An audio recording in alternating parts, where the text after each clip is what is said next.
Salmo 94, do verso 1 até o verso 23.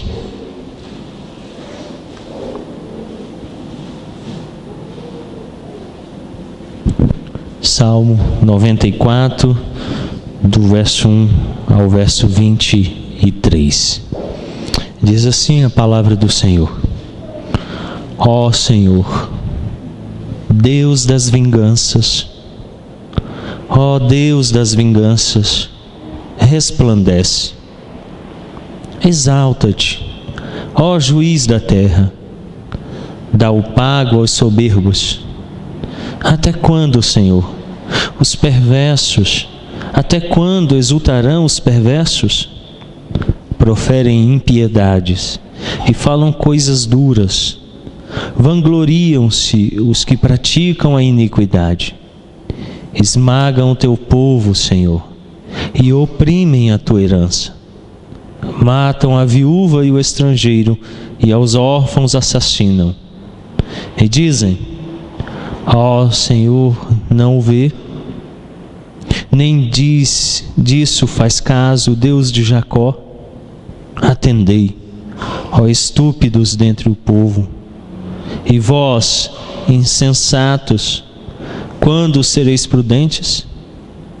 O que fez o ouvido, acaso não ouvirá? E o que formou os olhos, será que não enxergará? Porventura, quem repreende as nações não há de punir? Aquele que aos homens dá conhecimento, não tem sabedoria? O Senhor conhece os pensamentos do homem, que são pensamentos vãos. Bem-aventurado o homem, Senhor, a quem tu repreendes, a quem ensinas a tua lei, para lhes dares descanso dos dias maus, até que se abra a cova para o ímpio. Pois o Senhor não há de rejeitar o seu povo, nem desamparar a sua herança. Mas o juízo se converterá em justiça, e seguir-lhe-ão todos os de coração reto. Quem se levantará a meu favor contra o perverso? Quem estará comigo contra os que praticam a iniquidade? Se não for o Senhor, o auxílio do Senhor, já a minha alma estaria na região do silêncio. Quando eu digo: resvala-me o pé, a tua bondade, Senhor, me sustém. Nos muitos cuidados que dentro de mim se multiplicam, as tuas consolações me alegram a alma. Pode acaso associar-se contigo o trono da iniquidade, o qual forja o mal, tendo uma lei por pretexto? Ajuntam-se contra a vida do justo e condenam o sangue inocente. Mas o Senhor é o meu baluarte e o meu Deus, o rochedo em quem me abrigo. Sobre eles faz recair a sua iniquidade, e pela malícia deles próprios os destruirá. O Senhor, nosso Deus, os exterminará. Oremos. Pai soberano, bondoso Deus, agora rogamos que o Espírito, que intercede por nós com gemidos inexprimíveis, nos dê entendimento acerca da palavra para a compreensão da mesma, a fim de que possamos viver para o agrado do Senhor. É o que oramos em nome de Cristo Jesus. Amém. Ao Supremo Juiz. Salmo 94, do verso 1 ao verso 23. Parece uma apelação que chega a uma Suprema Corte. E de fato nós temos nessa série de sermões, uma pequena série no livro dos Salmos, percebido algumas verdades. O título do livro em hebraico é Louvores, embora muitos dos salmos sejam orações, e alguns até poemas. Daí o fato de que não há uma obrigatoriedade de que todos sejam cantados. Alguns devem ser lidos, recitados, orados. Alguns são autoritativos, outros são oráculos proféticos. Muitos são os tipos de salmos. Uma outra verdade apresentada, que o livro na verdade é uma compilação de 5 livros. O livro 1 vai do Salmo 1 ao Salmo 41. O livro 2, do Salmo 42 até o Salmo 72. O livro 3, Salmo 73 ao Salmo 89. O Salmo 4, o qual nos encontramos nesta série, do Salmo 90 até o Salmo 106. O livro 5, Salmo 107 ao Salmo 150. Um redator, que desconhecemos quem seja, compilou e reuniu os principais salmos de Israel e os dividiu em livros. Esses livros foram reunidos em um único livro que conhecemos como o livro dos Salmos. Embora Salmos seja repleto dos preceitos que servem para conformar nossa vida a todos os aspectos da santidade e da piedade e da justiça, o livro nos ensinará e nos treinará principalmente a suportar a cruz. João Calvino. O que o reformador protestante nos ensina é que o livro dos Salmos tem como propósito principal não só a santidade, a piedade, o conforto diante das lutas da vida, mas nos conformar à cruz, ao sofrimento redentor em Cristo Jesus. Vivemos em um mundo onde a vingança é exaltada, principalmente a pessoal. Se você fizer uma busca rápida nos títulos de filmes, vai descobrir que grande parte deles tem como enredo a vingança de um personagem que, depois de perseguido, afrontado, molestado por inimigos, se levanta e destrói os inimigos, aplicando ele mesmo justiça e autossatisfação para si mesmo na sua fúria pessoal. Então basta uma pequena reflexão e podemos ver a grande quantidade de histórias de vingança nos livros e cinema. Mas esse grupo de salmos, o Salmo 90, o Salmo 92 e também o Salmo 94, nos falam sobre Deus como refúgio. Por isso nós estamos iniciando nossa série de sermões lá no Salmo 90 e indo até o Salmo 99. Depois nós encontramos então no Salmo 93, no Salmo 95 a 99, Deus sendo apresentado como a realeza. Então a ideia principal desse grupo de salmos, que se encontram interpolados, é a ideia de um Deus que serve como refúgio e um Deus que é rei.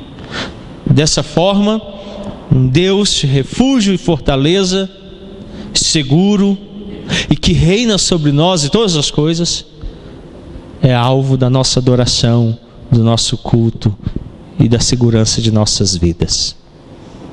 O rei de fato, que direciona e dispõe todas as coisas, que direciona e dispõe todas as criaturas e todas as suas ações de acordo com a sua vontade.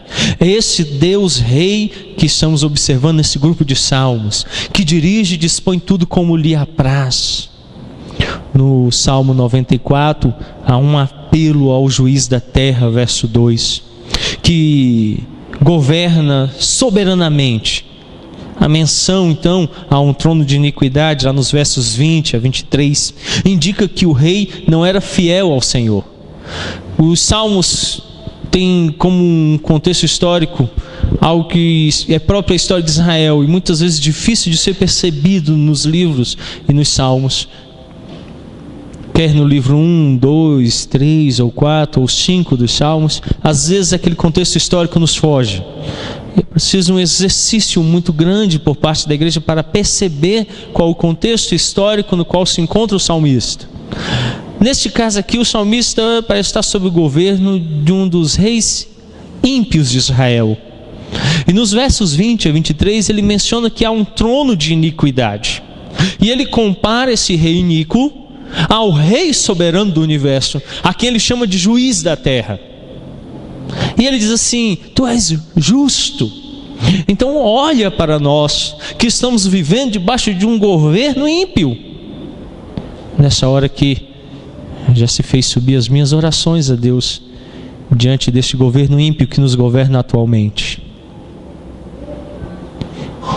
Essa semana ainda eu meditava sobre isso E lendo uma carta de um dos nossos poucos representantes que ainda são dignos de serem chamados de fato representantes do povo, no qual o deputado responde à Embaixada de Israel pedindo desculpas em nome do povo brasileiro pela posição que o nosso governo assumiu diante de um governo terrorista,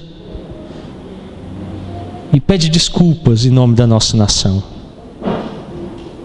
E eu lembrei das palavras do salmista que diz assim: Deus, há um trono de iniquidade sobre nós, um governo ímpio, injusto, mas o Senhor é juiz da terra. Esse é o contexto no qual o salmista está escrevendo este salmo. Houve na história de Israel muitos reis que perverteram a justiça, em vez de viver como tipo de realeza divina. Os reis de Israel deviam ser tipo. A palavra tipo, no grego, aponta para a ideia de figura, de representação. Quando Deus colocou reis sobre a nação de Israel, o desejo dele é que a nação visse nesses reis um tipo do governo dele. Um tipo maravilhoso de reinado de Deus é o rei Davi. Mas outros reis agiram de forma ímpia sobre a nação. E provavelmente neste contexto é que o salmista está dizendo que o rei deixou de ser tipo da realeza divina e se tornou um rei de iniquidade. E tem perseguido o povo de Deus, e tem maltratado o povo de Deus. Então ele roga a Deus que Deus julgue este rei.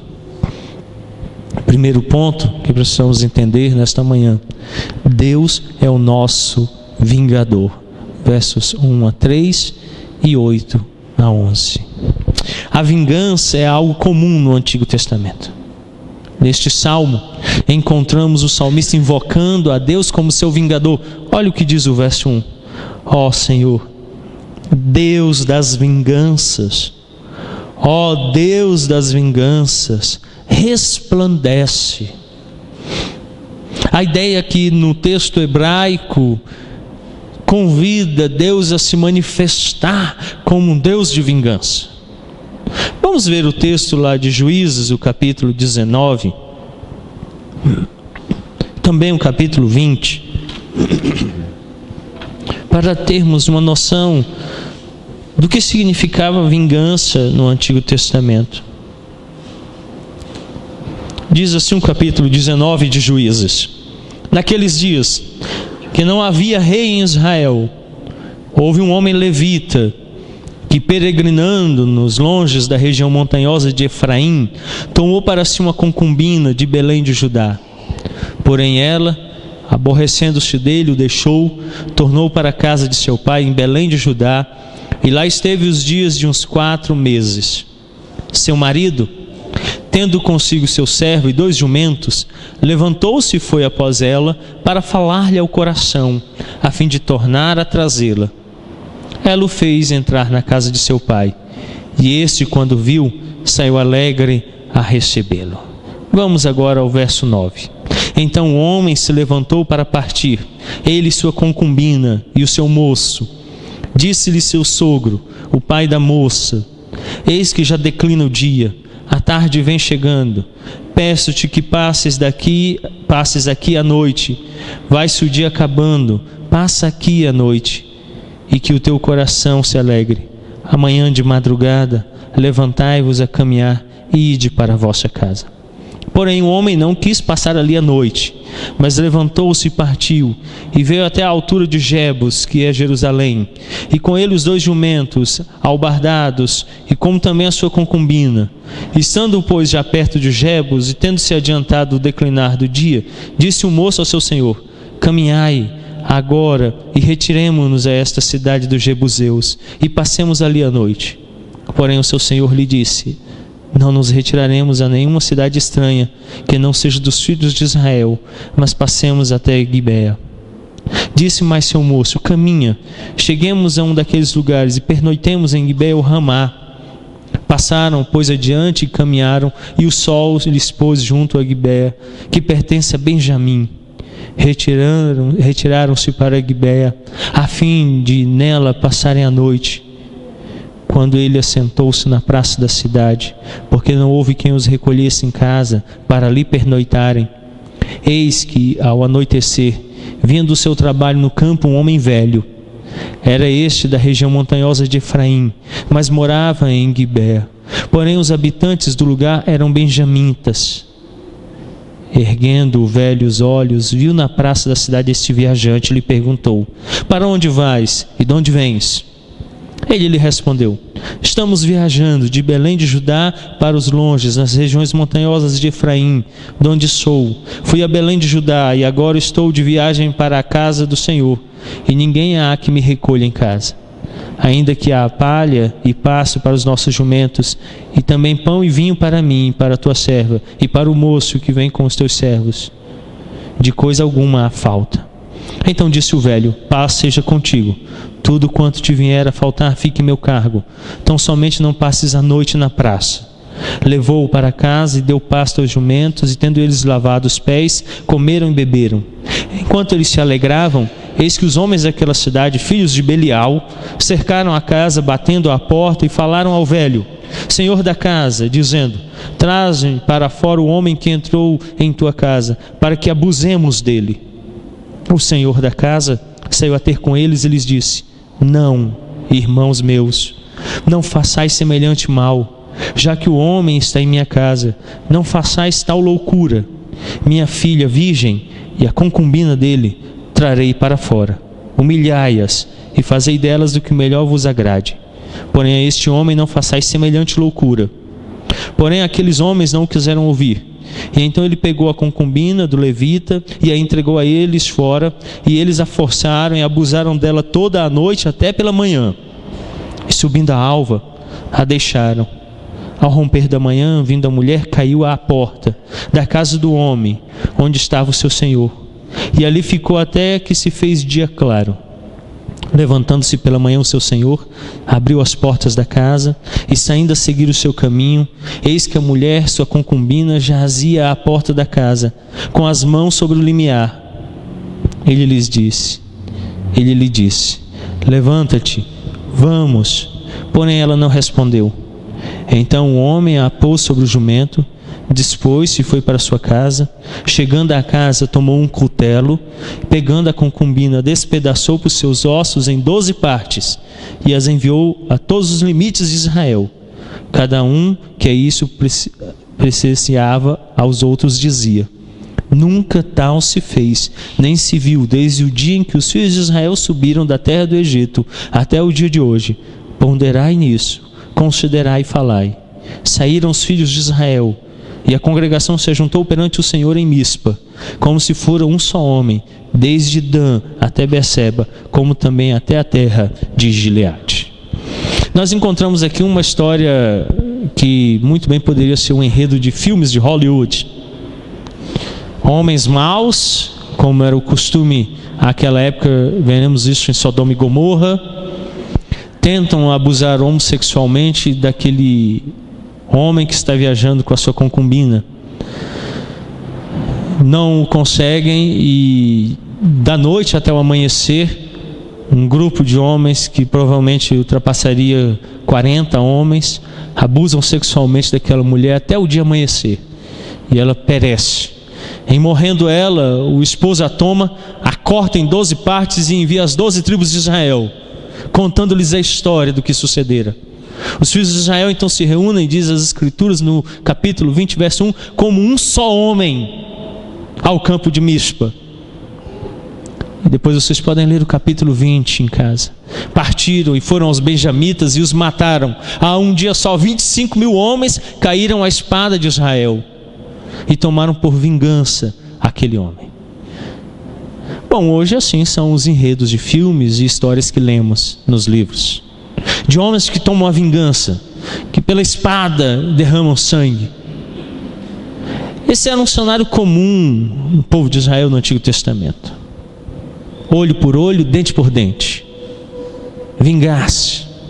Os nossos dias não têm sido dias diferentes, de tomarmos em nossas mãos a vingança, de retribuirmos o mal com o mal, de perseguirmos os nossos inimigos com as nossas próprias forças, retribuindo-lhes o mal. Porém, essa não é a visão apresentada pelo salmista. O puritano Matthew Henry, comentando este texto, diz: o trono de Deus é o último refúgio do inocente oprimido. Ele é o juiz do mundo inteiro. É de sua natureza e propriedade vingar tudo o que foi cometido de errado. Essa é uma boa razão para que não nos vinguemos nós mesmos. Afinal, disse o Todo-Poderoso: a vingança é minha. E é um atrevimento presunçoso usurpar a prerrogativa divina e assentar-se no seu trono. Romanos 12, 19. Matthew Henry, Bíblia de Estudo, página 881. De fato, Deus mesmo, pela sua própria boca, diz: a vingança me pertence. Por isso o salmista começa este salmo dizendo: Deus das vinganças, Deus das vinganças. Se pertence a Ele, é uma grande usurpação, diz o puritano Matthew Henry, tomarmos para nós essa prerrogativa que é do Deus santo e justo, e a exercermos por nós mesmos em nossas próprias mãos. Quem somos nós diante de um Deus tão justo para nos tornarmos juízes uns dos outros? Deus tem os seus instrumentos de justiça. A igreja, o magistrado civil, os homens em seus ofícios, um pai, um esposo. Esses podem exercer justiça não em si mesmos, mas pelo ofício que lhes foi designado pelo próprio Deus, pelo nome daquele que é cabeça e juiz de todos os homens, e que é Senhor da igreja, e que institui os magistrados, os governos, as nações, os homens em seus ofícios, e os depõe quando bem lhe apraz, como bem os restabelece e os ergue em seus joelhos trôpegos. Como poderíamos nós, criaturas pecadoras, usurparmos de um Deus santo o direito que lhe é próprio de justiça e tomarmos em nossas mãos? Em primeiro lugar, você precisa entender esta manhã: Deus é o nosso vingador. Em segundo lugar, os ímpios são nércios. Neles não há sabedoria. Os inimigos do salmista e do povo de Deus agem com impiedade e são nércios. Lhes é próprio viver assim. O mundo jaz no maligno, diz o apóstolo São João, quando nos dá o registro das palavras de Jesus, para que nosso conforto seja pleno. Ele diz assim: o mundo jaz no maligno. O Deus deste século é Satanás. Por isso você precisa entender que neste tempo presente, de um mundo em queda, será impossível alcançarmos justiça plena e tomarmos em nossas mãos essa empleita de aplicarmos justiça. Será nulo e falho, porque não nos compete, porque é um trabalho que de fato nunca se realizará por nós mesmos. Mas Ele, o justo juiz, diz que no último dia Ele mesmo reunirá os homens à sua presença e lhes pedirá conta dos seus atos, das suas palavras e até dos seus pensamentos, e julgará um a um. Ele lhes dará a pena necessária pelos seus pecados, e lhes castigará, e dará aos justos o seu prêmio. Entenda, o mundo está cheio de homens ímpios que são nércios. No verso 7, vemos o pensamento ateístico dos perseguidores do povo de Deus. Acompanhe comigo, Salmo 94, verso 7. Dizem: o Senhor não o vê, nem disso faz caso o Deus de Jacó. Veja o que dizem os ímpios: Deus não está vendo. Na sua condição nércia, de falta de entendimento, eles estão dizendo: não há Deus, Deus não está vendo. O que estamos praticando de maldade, Ele não vê. Diante do grito do salmista, por justiça, os ímpios se levantam e dizem assim: Deus não está vendo. E ainda mais, eles dizem: nem faz caso Deus de Jacó. Olha, Deus não está nem aí para você. Deus não se importa com você. Deus não vai agir num momento de luta, porque Deus não está nem aí para você. É o que dizem os ímpios, os nécios. Eles não conseguem compreender quem Deus é e o que Deus tem feito pelo seu povo. Olha o que diz os versos 3 a 8. Até quando, Senhor, os perversos? Até quando exultarão os perversos? O salmista diz que os perversos estavam se alegrando, porque estavam praticando o que era mal e aparentemente não estavam sendo punidos. E ainda mais, diz o salmista, verso 4: proferem impiedades, falam coisas duras, vangloriam-se os que praticam a iniquidade. Um dia desses alguém se reportou a mim com a notícia de um marginal que foi preso porque publicou na internet uma autoconfissão do mal que tinha praticado. E isso chegou à polícia, então ele foi preso. E a pessoa falou: mas quem é tão burro a ponto de confessar o próprio mal? E eu me lembrei desse texto, desse versículo em especial, no qual o salmista diz assim: proferem impiedades, falam coisas duras, vangloriam-se os que praticam a iniquidade.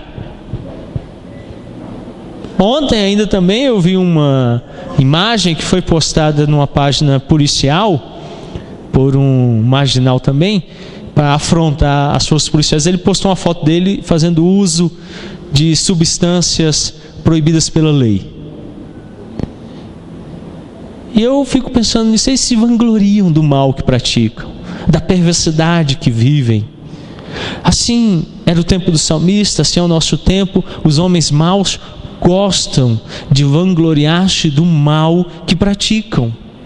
E ainda o verso 5: esmagam o teu povo, Senhor, e oprimem a tua herança, matam a viúva e o estrangeiro, e aos órfãos assassinam. Verso 6.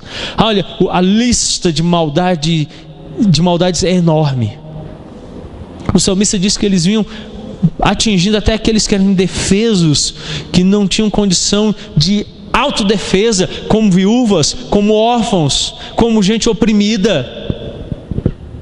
Praticavam mal, se vangloriavam disso e ainda atingiam aqueles que eram mais fracos, aqueles que não tinham autodefesa. O salmista então invoca a Deus e diz: Senhor, vem, age contra essas pessoas que dizem não haver Deus, que Deus não está vendo, que Deus não está se apercebendo disso. Nós vimos no ponto anterior que Deus é o Deus da vingança. Isso exige de você fé, aproximar-se dele em oração, em meio às lutas, não como um ateu que duvida, mas como alguém que crê, dizendo: Senhor, muitos são os meus inimigos e que se levantam contra mim dia e noite. Sê por mim, Senhor meu. Será que essa tem sido a sua oração? Ou você não tem se assemelhado aos ímpios que são nécios, quando diz: Deus não está vendo, Deus não está nem aí para mim, onde está Deus? Deus é o Deus da vingança. Ele vinga os seus, Ele guarda o seu povo, e Ele nos consola dizendo: a mim pertence a vingança. Em terceiro e último lugar, entenda que o Deus da providência cuida de nós. O Deus da providência cuida de nós. Que coisa maravilhosa é essa? O salmista mostra que é abençoado o homem a quem Deus repreende pela palavra. Verso 12: bem-aventurado o homem, Senhor, a quem tu repreendes, a quem ensinas a tua lei. A confissão de fé de Westminster, no capítulo 5, na seção 5, diz assim acerca da providência de Deus: o muito sábio, justo, gracioso Deus muitas vezes deixa, por algum tempo, seus filhos entregues às várias tentações e à corrupção do próprio coração, para castigá-los pelos seus pecados anteriores, ou fazê-los conhecer o poder oculto da corrupção e do dolo do próprio coração, a fim de que sejam humilhados, para animá-los a dependerem mais íntima e constantemente do apoio dele, e torná-los mais vigilantes contra as futuras ocasiões de pecar, bem como para vários outros fins justos e santos. Por isso o salmista declara: bem-aventurado, de fato abençoado é o homem que Deus repreende. Se Deus está permitindo que venha perseguição, castigo, ou situações outras como a confissão de fé diz, é para nos humilhar, nos trabalhar, nos moldar, a fim de sermos preparados para situações que nos livre do pecado, que nos guarde do mal e nos tornar santos à presença dele. Ao sermos castigados, devemos orar para que sejamos ensinados e considerar a lei como o melhor testemunho da providência do Pai. Então, toda vez que você for atingido pela perseguição dos ímpios, ou por situações ímpias, você deve orar para que você seja ensinado e considerar a lei de Deus como o melhor testemunho da providência dele, como um pai. Recorra às Escrituras. Querido, chega de correr para psicólogo, chega de tomar remédio controlado, para de fugir para as drogas, para o álcool, para de fugir e recorra àquilo que é um testemunho da providência de um Deus paternal, que são as promessas dele, registradas na Sagrada Escritura, como um testemunho vivo de que ele é fiel, de que não mente, não torna atrás, que dá paga aos ímpios e recompensa os justos. Não é o castigo que faz bem, mas o ensinamento e o testemunho que o acompanham. Não somos sadomasoquistas. Nossa teologia não é de que devemos amar a dor. A nossa teologia é que devemos amar a Deus em meio da dor. Quando a dor vem, quando a perseguição surge, quando as aflições aparecem, é momento oportuno para orar dizendo: Deus da vingança, olha por nós. Eu não tenho visto um momento tão oportuno quanto este. Mês passado, uma imagem me levou a considerar esta oração. Quando eu vi uma cena publicada por uma agência internacional de notícias, uma foto de cerca de 20 insurgentes iraquianos de um movimento terrorista fuzilarem 56 cristãos em pleno século 21, porque professaram amar a Jesus Cristo. Nossos irmãos estão sendo mortos, as suas casas estão sendo queimadas, em pleno século 21. Nós devemos orar: Deus das vinganças, o ímpio persegue o teu povo, sê por nós, e confiarmos nele, sabendo que não é o castigo que faz bem, mas o ensinamento e o testemunho que o acompanham. Vamos orar. Pai querido, ao Supremo Juiz, o juiz de toda a terra, é que oramos. Julga a nossa causa. Olha, ó Deus, para o teu povo sobre toda a face da terra, e vê, ó Deus, quanto sofrimento tem sido afligido a nós, pois o maligno nos persegue, o mundo nos odeia.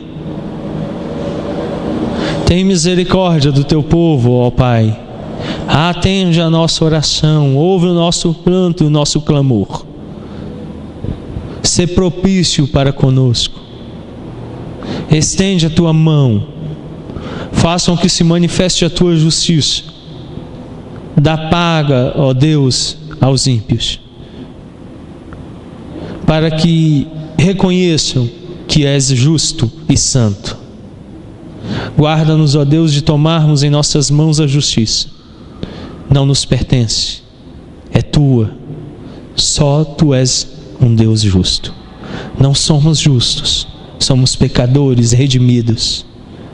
Só a ti, ó Deus, pertence a vingança, e não a nós, não a nossos sentimentos iracudos, mas a ti, ó Deus. Por isso oramos como nação tua, rogando: olha para nós, alivia o sofrimento de nossos irmãos perseguidos, ó Deus. Guarda-os, ó Deus, da perseguição e do mal, das aflições e do sofrimento. Mas, se sobre eles e sobre nós vier tal situação, sustenta os nossos corações para glorificar o teu nome, e confiantemente possamos repousar, sabendo que vem um dia em que hás de manifestar a tua vingança. É o que cremos e oramos, em nome santo de Cristo Jesus. Amém.